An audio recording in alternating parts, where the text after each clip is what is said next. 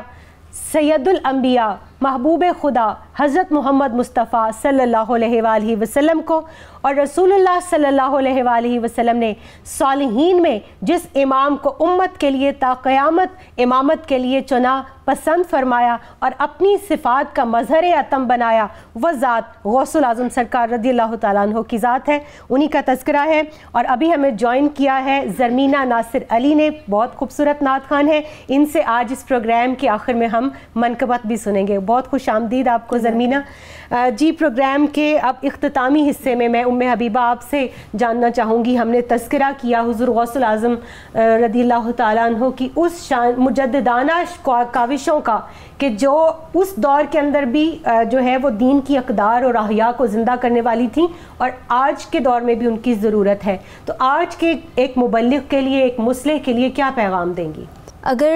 ان کی تعلیمات کو دیکھا جائے اور اس سے آج کے دور میں کوئی پیغام حاصل کرنا ہو تو وہ یہ ہے کہ حضور سیدنا شیخ عبد القادر جیلانی رحمۃ اللہ علیہ نے جیسے تصوف کے حقیقی عناصر کا انہوں نے پرچار کیا, انہوں نے اس کو صحیح جہت میں پیش کیا. تو آج کے دور میں اگر علماء اور صوفیاء نے اس سے کوئی میسیج حاصل کرنا ہو تو وہ یہ ہے کہ ہمیں بھی آج کے دور میں اس کی حقیقی جو جہت ہے اس کا پرچار کرنا ہوگا اسلام کی, اور اسلام کو ایک انسانیت کے نام پر اکٹھا کرنا ہوگا. بہت خوب. عائشہ, آپ سے بھی میں یہی سوال پوچھنا چاہوں گی کہ حضور غوث الاعظم سرکار رضی اللہ تعالیٰ عنہ کی تعلیمات آج کے مسلمان کے لیے. نورید, جو میں جس نسبت سے آج کے دور سے ان کی تعلیمات کو ریلیٹ کرتی ہوں, جو اس وقت زبوں حالی ہے, اخلاقی بھی, کردار کی بھی, معاشی بھی, سیاسی بھی, فکری بھی, نظریاتی بھی, جو ہم ٹکڑوں میں تقسیم ہیں. اگر دانشورانہ طبقات کو دیکھا جائے تو وہ ہر کوئی اپنی اپنی انفرادی سوچ کے اوپر قائم ہے. تو میں اس دور کو اس دور سے اس نسبت سے ریلیٹ کرنا چاہوں گی کہ اگر آقا صلی اللہ علیہ وآلہ وسلم اور رب العزت نے اپنے بیٹے کے لیے محی الدین کا لقب اختیار کیا تو آج ہم لوگوں کا بھی فریضہ یہی ہے کہ آج جو دین پارا پارا ہے اس کو انہی کی سنتوں پہ, انہی کے طریقوں پہ, انہی کے بتائے ہوئے جو شریعت و طریقت کے اصول ہیں, اس دین کو دوبارہ زندہ کیا جائے اور سب کو ایک پلیٹ فارم پہ دوبارہ متحد کیا جائے, اور دین کی تعلیم کو تجدیدیت کے ساتھ جدیدیت کے ساتھ نوجوان نسل تک پہنچایا جائے، کیونکہ یہ نوجوان نسل ہی ہے جو کہ اس دین کو آگے لے کے چلنے والی ہے۔ وہ دین سے جدا ہے، کیونکہ دین کو جدیدیت اور تجدیدیت نہیں دی گئی، اور اس دور میں بھی اس مجدد وقت کی ضرورت ہے، اس مجدد وقت کی طرف نظر اٹھانے کی ضرورت ہے کہ جو دین کو جدیدیت عطا کر رہا ہے۔ اگر آپ اس وقت کے مجدد کو پہچان جائیں، جان جائیں، ڈھونڈ لیں، تو کوئی دقیقہ فروگزاشت نہیں رہ جائے گا کہ دین کو پھر وہی تابندگی، وہی نشاط ثانیہ دوبارہ عطا ہو جائے۔ ان سے جاننا چاہوں گی کہ ایک فرد کی سطح پر، یہ تو ہم نے ان دا ہول بات کر لی نا، ایک فرد کی سطح پر فرد کو کیا کرنا چاہیے؟ ایک فرد کی سطح پر نورید باجی یہ ہے کہ جیسے حضور غوث پاک کے بچپن میں ان کے والدین نے ان کی تربیت کی، تو ماں باپ کا فریضہ یہ بنتا ہے کہ ان کی دیکھیں کہ انہوں نے اپنے بیٹے کی تربیت کیسے کی، تو وہ بھی اپنے بچوں کی تربیت ایسے ہی کرے۔ جیسے ایک وہ واقعہ ہے سچائی کا کہ آپ کی ماں نے آپ کو نصیحت کی کہ بیٹا ہر حال میں آپ نے سچ بولنا ہے، تو انہوں نے اور بیٹے نے بھی وہ بات مانی اور ماں کی اس بات کو جو ہے وہ اس پر عمل کیا۔ اور اسی طرح اولاد کا بھی یہ حق بنتا ہے کہ وہ اپنے ماں باپ کی تمام باتوں کو مانے، جیسے اب انہوں نے اپنے ماں کی بات کو مانا اور ماں کی بات پر عمل کیا، اور انہوں نے کسی حال میں بھی جھوٹ نہیں بولا۔ اتنی بڑی مشکل آئی لیکن آپ نے پھر بھی سچ کا دامن نہیں چھوڑا۔ تو اسی طرح اولاد کا بھی یہ فریضہ بنتا ہے کہ وہ اپنے ماں باپ کی۔ اچھا عائشہ، یہاں پر ماں باپ کا تذکرہ کر رہی ہیں، تو جو ہم دیکھتے ہیں کہ سوسائٹی کے اندر ایک گھر ہے، ایک یونٹ ہے، اس میں ماں باپ جو ہیں وہ ذمہ دار ہیں اور صاحب ریت ہیں۔ ماؤں سے بچوں کی تربیت کے بارے میں پوچھا جائے گا، باپ اپنی اولاد کو جو کچھ دیتا ہے، رسول اللہ صلی اللہ علیہ وآلہ وسلم کی احادیث مقدسہ ہے، بہترین چیز اس میں تربیت ہے۔ تو ماں باپ کو کیا یہاں سے سبق ملتا ہے؟ ماں باپ کو یہاں سے یہی سبق ملتا ہے آپ کے والدین کریمین کی زندگی سے کہ آپ نے اپنی اولاد کے لیے تربیت اور علم سب سے افضل جانا۔ جو آج ہم ایک عجیب سی مادیت پرستی کے دور میں ہیں، اپنے بچوں کو چیزوں، کھلونوں اور دیگر جو ہے طرز زندگی جو کہ بالکل مادیت پرستی کو ڈپکٹ کرتا ہے، اس کی طرف لے کے جا رہے ہیں، اور علم کی اہمیت صرف اور صرف مادی ذرائع کے حصول تک رہ گئی ہے کہ آپ نے علم حاصل کرنا ہے کیونکہ آپ نے مادی ذرائع کا حصول کرنا ہے، آپ نے زندگی میں صرف مادیت پرستی کو دیکھنا ہے، علم کے جو حقیقی معرفت اور معنی ہے وہ نہیں رہے۔ تو آپ کے والدین کی حیات طیبہ اور آپ کی تربیت سے ہمیں یہ اندازہ ہوتا ہے کہ آپ لوگوں کی نظر میں بچے کا لقمہ کھانا یا اچھا لباس پہنانا اس کو اتنا اہم نہیں تھا جتنا اس کو علم کی منازل طے کروانا اہم تھا۔ اسی لیے تو آپ کی والدہ نے آپ کو اجازت دی، اور پھر ساتھ دیکھیں وہ ولایت کے اس مقام پر تھیں کہ فرما رہی ہیں کہ بیٹا اب تم سے روز حشر ملاقات، اور ان کو جدا کر رہی ہیں تحصیل علم کے لیے۔ آپ دونوں کا بہت شکریہ، آپ دونوں تشریف لائیں، آپ نے ذکر نور میں اپنا حصہ جو ہے وہ ڈالا۔ ناظرین کرام، حضور غوث الاعظم سرکار رضی اللہ تعالیٰ عنہ کے اقوال، آپ کے مکتوبات، آپ کے خطبات بے شمار ہیں، آپ کی کرامات بے شمار ہیں۔ انشاءاللہ یہ تذکرے چلتے رہیں گے۔ آج اس پروگرام کے اختتام پر میں ان کا ایک قول ذکر کرنا چاہوں گی۔ رضا سے متعلق آپ رضی اللہ تعالیٰ عنہ ارشاد فرماتے ہیں، ویسے تو ہر قول بہت خوبصورت ہے مگر مجھے دلی طور پر ان کا یہ قول ہر لمحے خوبصورت لگتا ہے۔ آپ فرماتے ہیں کہ اے بندہ مومن، گر کوئی تکلیف تجھ پر آ پڑے تو لوگوں سے اس کی شکایت مت کر، خواہ وہ دوست ہوں یا دشمن، اور پروردگار پر اس کے فعل کی تہمت مت لگا، بلکہ ہر آن اس کا شکر ادا کر، کیونکہ بغیر نعمت کے جھوٹ موٹ شکریہ ادا کرنا اس سے کہیں بہتر ہے کہ تو سچا بن کر اپنے رب کی شکایت کرے۔ اور کیا دنیا میں کوئی ایسا فرد و بشر ہے جو اس کی نعمتوں سے خالی اور محروم ہو؟ اللہ تو خود فرماتا ہے وَإِن تَعُدُّوا نِعْمَةَ اللَّهِ لَا تُحْصُوهَا، یعنی اور اگر تم اللہ کی نعمتوں کو گننا چاہو تو ان کو ہرگز نہ گن سکو گے۔ وہ نعمتیں جن کو تو جانتا بھی ہے وہ بھی تیرے پاس انگنت ہیں۔ بہتر یہی ہے کہ زبان کو اللہ تعالیٰ کی شکایت سے بچا اور اس بارگاہ کا ادب ملحوظ خاطر رکھ۔ ناظرین کرام، آج کے دور کی ضرورت ہے، اور خاص طور پر جب میں خواتین کے حوالے سے بات کرتی ہوں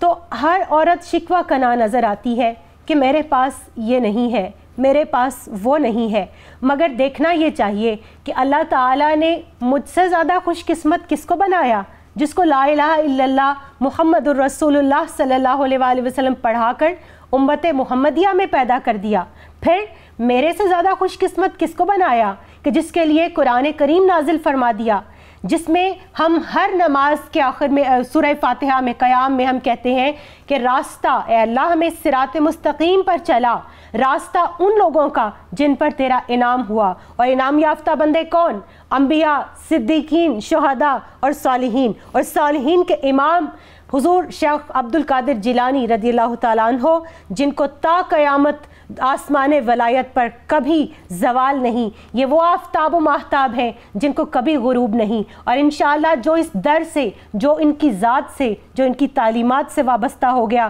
کبھی اس کی شخصیت کو بھی زوال نہیں ہوگا۔ اللہ کریم ہم سب کو ان کی تعلیمات سے، ان کے کردار سے، ان کے اسوہ سے، اور وہ تمام ان کی ذات کے اوصاف کہ جو اوصاف محمدی صلی اللہ علیہ وآلہ وسلم ہیں، ان کو اپنی زندگیوں اور اپنے کردار میں پیدا کرنے کی توفیق عطا فرمائے۔ کل انشاءاللہ آپ کی خدمت میں دوبارہ حاضر ہوں گے۔ اب میں آخر میں ریکویسٹ کروں گی زرمینہ سے کہ وہ منقبت پیش کریں۔ فاصلوں کو خدا نہ مٹا دو غوث اعظم، فاصلوں کو خدا نہ مٹا دو، اب تو رخ سے یہ پردے ہٹا دو، جالیوں پر نگاہیں جمی ہے، جمی ہے، جالیوں پر نگاہیں جمی ہے، اپنا جلوہ کسی میں دکھا دو غوث اعظم، اپنا جلوہ کسی میں دکھا دو، جالیوں پر نگاہیں جمی ہے، جمی ہے، جالیوں پر نگاہیں جمی ہے۔ غوث اعظم ہو، غوث الورا ہو، نور ہو، نور صلی اللہ ہو، کیا بیاں آپ کا مرتبہ ہو، دستگیر اور مشکل کشا ہو، آج دیدار اپنا کرا دو غوث اعظم، آج دیدار اپنا کرا دو، جالیوں پر نگاہیں جمی ہیں، جمی ہیں، جالیوں پر نگاہیں جمی ہیں۔ وجد میں آئے گا سارا عالم جب پکاریں گے یا غوث اعظم، وہ نکل آئیں گے جالیوں سے اور قدموں میں گر جائیں گے ہم، پھر کہیں گے کہ بگڑی بنا دو غوث اعظم، پھر کہیں گے کہ بگڑی بنا دو، جالیوں پر نگاہیں جمی ہیں، اب تو رخ سے یہ پردے ہٹا دو شاہ جلا، اب تو رخ سے یہ پردے ہٹا دو، جالیوں پر نگاہیں جمی ہیں، اور سن رہے ہیں وہ فریاد میری، خاک ہوگی نہ برباد میری، میں کہیں بھی مروں شاہ جیلا، روح پہنچے گی بغداد میری، مجھ کو پرواز کے پر لگا دو شاہ جلا، مجھ کو پرواز کے پر پر لگا دو شاہ جلا، جالیوں پر نگاہیں جمی ہیں، جمی ہیں، جالیوں پر نگاہیں جمی ہیں۔ ایک مجرم سیاکار ہوں میں، ہر خطا کا سزاوار ہوں میں، میرے چاروں طرف ہے اندھیرا، روشنی کا طلبگار ہوں میں، ایک دیا ہی سمجھ کے جلا دو غوث اعظم، ایک دیا ہی سمجھ کے جلا دو شاہ جلا، جالیوں پر نگاہیں جمی ہیں۔ اپنا جلوہ کسی میں دکھا دو، فاصلوں کو خدا را مٹا دو، جالیوں پر نگاہیں جمی ہیں۔ رخ سے پردہ اب اپنے ہٹا دو غوث اعظم، نبی کے پیارے